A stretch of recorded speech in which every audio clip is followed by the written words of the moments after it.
তখন সবে শীতটা শেষ হবে হবে এমন সময় আমরা চলে গেছিলাম সুপ্রিয়র অফিসের একটা পিকনিকে। কুট্টুস, আমি আর সুপ্রিয় বেরিয়ে পড়েছি। আর কুট্টুস কিন্তু বেরোনোর আগে একটা বিশাল বড় কাণ্ড করেছে। সেটা হচ্ছে ওই যে কপালের ফাটাটা দেখতে পেলে উনি এমন জোরে লাফালেন যে আমরা তো ভাবলাম আর যাওয়াই হবে না, রক্ত ফক্ত বেরিয়ে গেল। আর কপালটা ভাগ্যিস বেশি ফেটে যায়নি, নইলে হয়তো স্টিচ করাতেই হতো আমাদেরকে।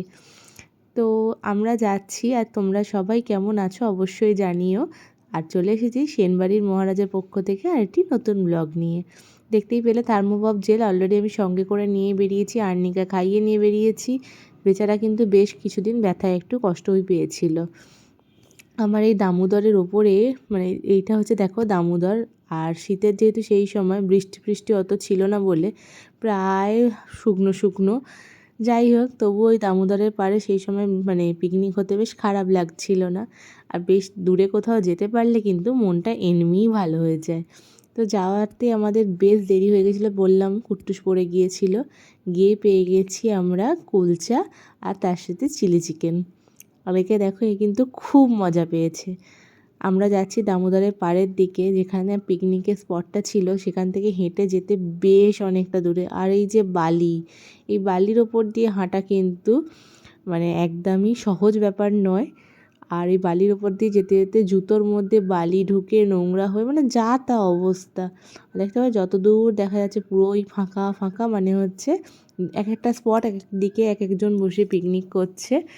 আর তার মধ্যে এখানে কিন্তু কুট্টুস বেশ মজা পেয়েছে, কারণ ও তো বাড়ি থেকে বেরোতে পারলে ওর আনন্দ শেষ নেই। আর ওর মাও কিছু কম যায় না সেদিক থেকে বলতে গেলে।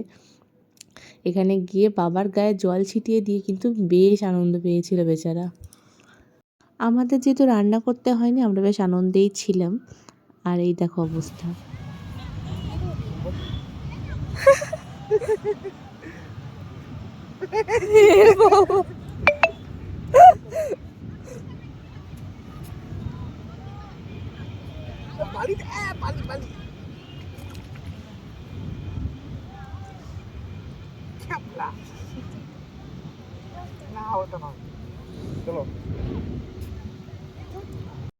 তারপরে দুপুরে খাবারের টাইম হয়ে গেল। তো দুপুরে খাবারের মধ্যে কিন্তু দারুণ আয়োজন ছিল। এই যে কাবাব দেখতে পাচ্ছ, তার সাথে ছিল চিকেন বিরিয়ানি, রায়তা, স্যালাড। তো বেশ ভালোই কাটলো। আর ওইখান থেকে ফেরার পথে এই খাটু শ্যামের মন্দিরটা অনেক দিন ধরেই যাবো যাবো করছিলাম, কিন্তু যাওয়ার সময় আর হয়ে উঠছিল না। তো যেহেতু ওই পথেই পড়ে, ওইখান থেকে ঠাকুরকে একবার দর্শন করে আমরা এলাম, কারণ ওই সময় তো পুজো দিতে পারবো না।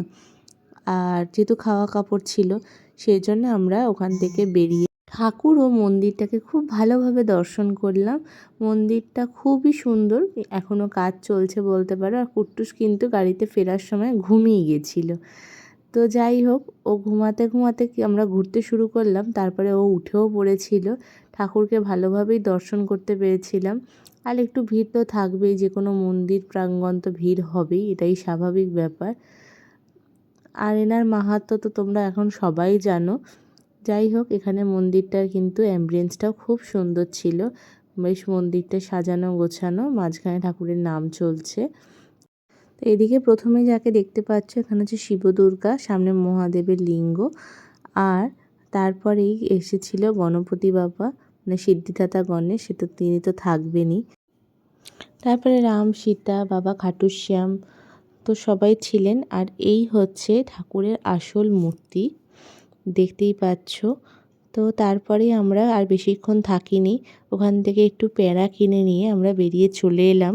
কারণ সেদিনকে মামনি বাবাইরা কলকাতায় গিয়েছিল এক আমার মাসিমণির বাড়ি, সেখান থেকে ফিরছিল, ওদেরকেও পিক আপ করাচ্ছিল।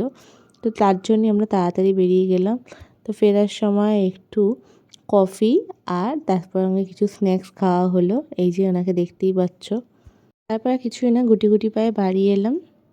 চলো টাটা, সবাই ভালো থেকো, সুস্থ থেকো। ব্লগটি কেমন লাগলো অবশ্যই জানিও, ভালো লাগলে একটু লাইক সাবস্ক্রাইব করে দিও। আর দেখা হচ্ছে নতুন কোনো ব্লগে খুব তাড়াতাড়ি।